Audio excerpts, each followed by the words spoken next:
انا عاوزاكم بقى تشوفوا لونه وتشوفوا جماله، وكمان هقول لكم على تريكه حلوه قوي بحيث ان انتوا ما تاخدوش السلق والكزبره اللي احنا عملناها دي وترجعوا تاني تضربوها في الكبه. زي ما انتوا شايفين معايا انا فككته كده بالشوكه، ورحت جايه نازله عليه مفككاه كمان بشويه من شوربه السلق. واسمعوا بقى احلى ازيكم يا حلوين، عاملين ايه؟ يا رب تكونوا بخير. هعمل معاكم النهارده القلقاس وهعرفكم ازاي تقشروه وازاي تقطعوه وكمان ازاي تخزنوه. اول حاجه بس هعملها معاكم بسرعه كده على السريع طريقه عمل اللحمه. زي ما انتم شايفين انا كنت حاطه كده ماده دهنيه ورحت جايه نازله باللحمه بتاعتي محمراها لحد ما خدت كده كذا لون على الجنبين. بصوا بقى، ونزلت بميه سخنه، ميه سخنه بتغلي من الكتل.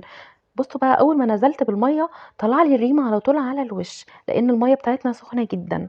هروح بقى جايه شايله الريم بتاعنا ده لان الريم ده هو اللي بيخلي الشوربه بتاعتنا مش حلوه. وهروح جايه حاطه لها بقى التوابل بتاعتها: ورق اللوري، الحبهان، قرنفل، جوز الطيب. شوفوا انتوا بتحبوا تحطوا ايه. هحط بصله كمان، بصلتين كده صغيرين. وكمان هروح جايه بقى مش هحط عليها فلفل خالص دلوقتي، هحط لها رشه بس من السكر. عشان خاطر السكر رشه صغيره قوي عشان خاطر السكر بيسهل التسويه بتاعه اللحمه. وهروح جايه بقى مغطياها وهوطي عليها جدا لحد بقى ما تستوي كده معانا. وبعد ما تستوي هروح جايه بقى ايه حاطه لها الملح والفلفل في الاخر. بصوا بقى لون الشرب اصلا يا جماعه بجد تحفه جدا. اروح بقى بعد ما اللحمه ما استوت معانا هحط لها معلقه حلوه كده من الملح، وهحط لها كمان رشه من الفلفل لان انا ما حطيتش فلفل في الاول عشان انا عايزه الشوربه بتاعتي ما تسمرش معايا قوي. لو عندك فلفل حب ممكن تحطيه من الاول. بس كده هروح بقى جايه شايله الشوربه بتاعتنا خالص على جنب، نجيب القلقاس بتاعنا ونقشره مع بعض ونشوف هنعمله ازاي. زي ما انتوا شايفين معايا لون القلقاسية تحفة جدا، بصوا لونها بينك ازاي. لما تيجوا تشتروا القلقاس يا جماعة هاتوا القلقاس ما تكونش القلقاسية كبيرة قوي كده، فاهمين قصدي؟ يعني حاولوا ان انتوا تجيبوا القلقاسية على قد الطبخة او الطبختين، لان ممكن قلقاسية تستوي بسرعة والقلقاسية تانية ما تستويش بسرعة، فتحطوهم الاتنين مع بعض تحسي ان واحدة مستوية وواحدة لا. فهاتوا كده القلقاسية على قد الطبخة بتاعتكم. زي ما انتوا شايفين معايا كده انا بحاول الاول اروح جاية مقطعة القلقاسية كده على 4، يعني بروح جاية مقطعها على 4 شرايح بحيث ان هي ما تدوخنيش وانا بقشرها. وبعدين بقى بروح جاية واخداها صوابع، باخد واحدة واحدة واعملها صوابع زي ما انتوا شايفين كده. وبعدين بقى بروح جايه مقشراها، بجد اسهل طريقه جربتها ومش بتتعبني خالص وكمان بتتقشر معايا بسرعه جدا. وبعدين بقى بروح جايه جايبه قطعه المخلل وبعملها كده بالطريقه اللي انتوا شايفينها دي، بحاول ان انا اخلي كده التقطيعه كلها مسوا واحد. بصوا ما خدش مني اي وقت خالص وكانت سهله جدا جدا معايا وشكله حلو قوي. يعني بصوا شكله اصلا ولونه كمان كانت تحفه. انا بقى ما بغسلش القلقاس خالص يا جماعه، ما اعرفش في ناس بتحب ان هي تغسله. بصوا بقى ايدي كانت عامله ازاي، بس انا مش بحب اغسله. انا بروح جايه فرداه كده وبمناديل، بضغط عليه بمناديل كويس جدا جدا واروح جايه مسحاه من اي ماده موجوده او من اي حاجه موجوده. ولو انا هخزنه زي ما هو كده بروح جايه بس عصر عليه عصره كده ليمون وباخده كده على الفريزر زي ما هو موجود معايا. بصوا انا قسمت جزء لاني هعمله قصدي على كذا كيس. بروح جايه واخده نص ليمونه كده واروح جايه حطها على القلقاس واحاول اقلب كده القلقاس بتاعنا. والطريقه دي بتضمني ان القلقاس بتاعي عمره ما يسود وهو في الفريزر. وحاولوا بس تقطعوه كده المكعبات كلها تكون متساويه عشان خاطر مفيش حاجه تستوي قبل حاجه. وبجيب بقى الاكياس اللي هي بتاعه التفريز دي بجد تحفه جدا، بروح جايه حاطه فيها القلقاس وبروح جايه قافلاها. بس قبل ما بقفلها بحب ان انا اخرج منها الهواء، خرجوا منها الهواء عشان خاطر تتحفظ معانا بطريقه صحيه. خرجوا منها الهواء كده وروحوا جايين قافلينها بقى وحطوها في الفريزر، ان شاء الله تقعد معاكم سنه بالطريقه دي ولا هيحصل له اي شيء. بصي يا جماعه انا خلاص خلصت يعتبر القلقاس معانا، وبعدين بقى حطيته في الفريزر وخليت كده على قد طبخه كده قلت اعملها تكون فريش.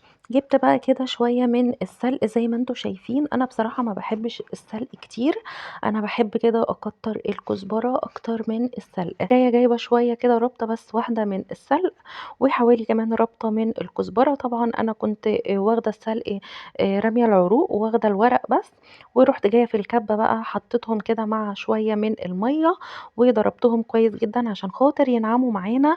وهناخد المية بتاعت الخضرة دي وهنزل بيها في الشوربة. بس طبعا لازم اروح جاية مطلعة اللحمة الاول كده من الشوربة ومصفياها كويس جدا عشان خاطر تبقى رايقة معايا كده وما يبقاش فيها اي حاجة تضايقنا في الاكلة. وبعدين بقى هروح جاية حاطة المية بتاعتنا ونحيق بقى الشوربة كويس جدا.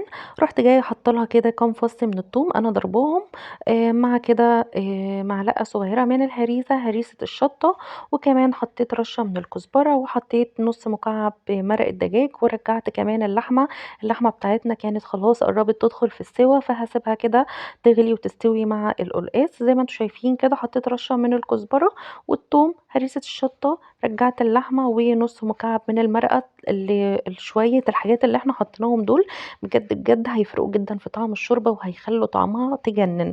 رحت جايبة بقى الطاسة كده وحطيت فيها شوية من الزيت، وكمان حطيت فيها معلقة كبيرة من السمنة، بس السمنة كده يكون ريحتها وطعمها حلو عشان خاطر دي اللي هتفرق معانا في طعم القلقاس. كنت عاملة كمان جنبهم شوية رز ابيض كده كنت عاملاه معاكم قبل كده، ما حبيتش ان انا انزله تاني عشان ما اطولش عليكم الفيديو.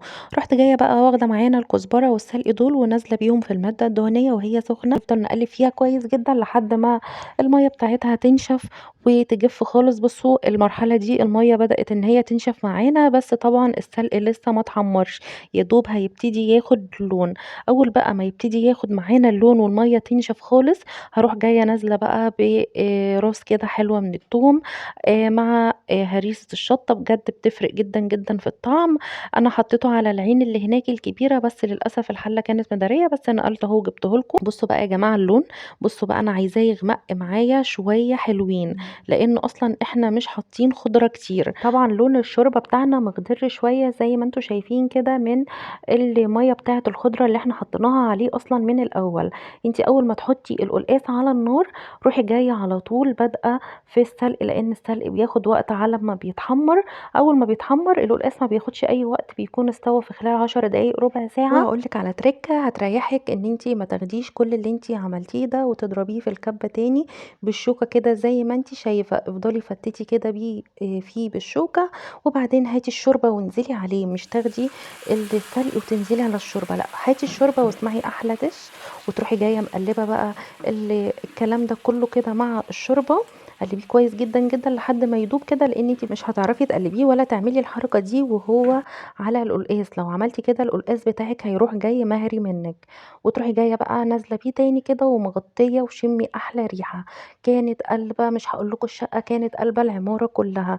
الطريقه دي بجد معتمداها حلوه جدا جدا وبتديكي طعم تحفة تحفة جدا للقلقاس.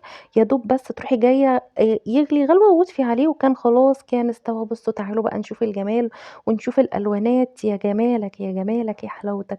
انا اصلا من الناس اللي ما كانش ليا في القلقاس قوي، ما كنتش بحبه يعني، بس بصراحة من بعد ما اتجوزت كده وانا يعني بعمله كل فترة كده في الشتاء.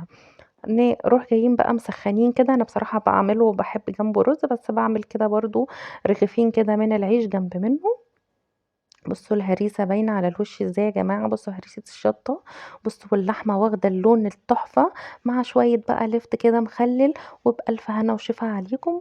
وما تنسونيش بقى في اللايك وفي السبسكرايب في القناة.